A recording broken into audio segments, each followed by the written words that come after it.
Don't change that dial, folks. Live trade reviews coming up here in just a few seconds.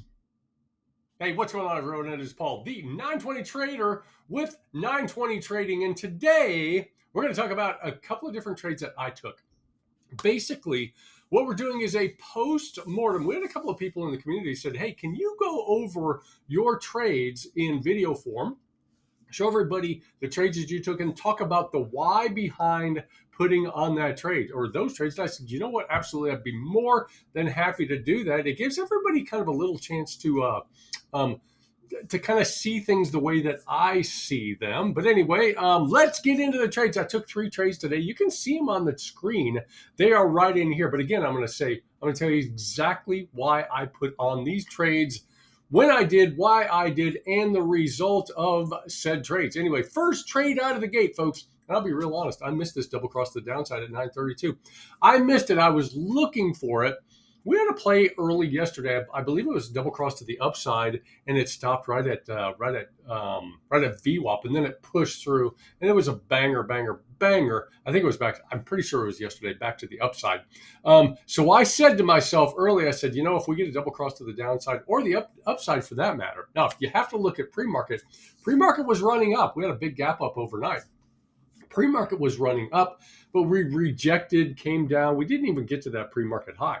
But anyway, I said, if we get a double cross to the downside, I'm going to take it. I missed it by just a few seconds, kind of like I missed a trade yesterday by a few seconds. Same type of setup, double cross. So essentially what we are looking for from a play standpoint is we are looking for the highest probability play that we can put on, and that happens to be the double cross. A double cross to the downside happens when you open above the 9 and close below the 20. Now, when you combine that with a major level at the same time, and the POC was right around here where that cursor is, or that line is, so we get basically 3 green lights at the same time. You have a 9 green light, a 20 green light, and a major level. When those 3 things or 3 green lights happen at the same time, particularly early in the day, put on the trade. But anyway, I missed it. I was talking to the group, telling everybody what I was looking for. I just missed it. So a minute later, I said, okay, if we get a close below VWAP and R2 sitting at 627.28, if we get a close below that level, I will put on the trade. And immediately upon closing this candle right here at 933, so it was a minute later than I wanted to get in, but I got in. Again, the signal was still there. Back to the downside, took it, puts right down here. Now, I had a level down here that I was looking at. I was actually looking for pre-market low. Actually, I was looking for a little bit lower, but it pushed through. We tested this level, pre-market low, and R1, 626. 626.05 a couple of different times over a couple of different minutes. And then it pushed up, and I said, you know what? Once it started to get into the fishtail off of this R1, I said, I have to take myself out. And I took it out maybe a little bit later and a little bit earlier than I should have. Actually, it's not it wasn't late. I didn't take the trade off late.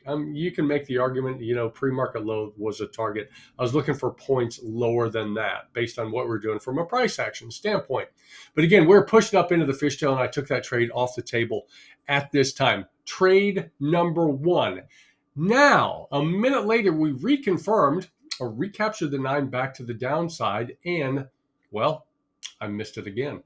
I want to take the recapture back to the downside, but I missed it again. I took this back, next one to the downside. A couple minutes later, closed out a losing trade, and then I missed it off the 20 right in here. But anyway, I took these 2 trades, nice little winner here, a little loss right in here. But again, the other trades, the other setups don't matter because I'm only talking about my trades and deconstructing those trades and doing kind of a post-mortem on the trades, if you will. Now, next trade back to the downside, I will tell you exactly what I was looking for and exactly and specifically what I was looking for, and we had it. We had it right in here at 1017. You can see it. Again, what is it? It's a double cross to the downside. It's through a major level. And in this case, it was 2 major levels. It was R1, 626.05, and we had this pre-market low. So again, we're below the 9, the 20 pre-market low, and R1. Again, you have all of these green lights. We're downtrending on the day. That adds another green light, and we're below VWAP. what we didn't even really test VWAP, right in this run. Now, what I was looking for this 2-day POC down here. We're punching through levels. We used this 9, almost closed out right in here. But trusted this level right in here, this 625.52 right in here, stayed below that level. So I thought, what, we're at least safe for a little bit. I closed out this trade a little bit prematurely right in here because I thought we were pushing up through this level. We didn't. I closed at mid candle. Kind of ill-advised to close it right there. And even, the trade earlier, 947, ill-advised. This was kind of ill-advised. So at that point, again, I think the execution, I executed very well on 2 of the 3 trades. This was not good execution right here. I'll just say that right now. Irrespective of what the result was on this, it was a losing trade. But even if it would have kept running down and down and down and down, the execution was not the best. So, yeah. Anyway, that was it for the day, folks. Those are the only trades I took today. After that, it was like, the execution wasn't great. There were other good setups during the day, folks, that I didn't take, but that is the reason, or those were the reasons that I put on the plays that I did. Anyway, that's pretty much it, folks. I hope everybody, I hope it makes sense, but I hope everybody has a great rest of the day. I hope you followed your plan today. You know the rest. If you like the videos, hit the like button, smash it, comments, all that kind of good stuff. And if you are interested in live daily trading, we do this all day long, every single day, folks. Every single day we talk about these trades. Head on over to our live trading Discord. You know what it is. It's called 920 Trading. The link for that is directly down below. And if you're interested in the 920 crossover plan or strategy, go to 920trading.com. The entire strategy is there for the world to see. You don't have to spend thousands of dollars on a super secret strategy, folks. But anyway, there it is, folks. I hope you guys have a great rest of the day, and you guys know the rest. We will see you in the markets.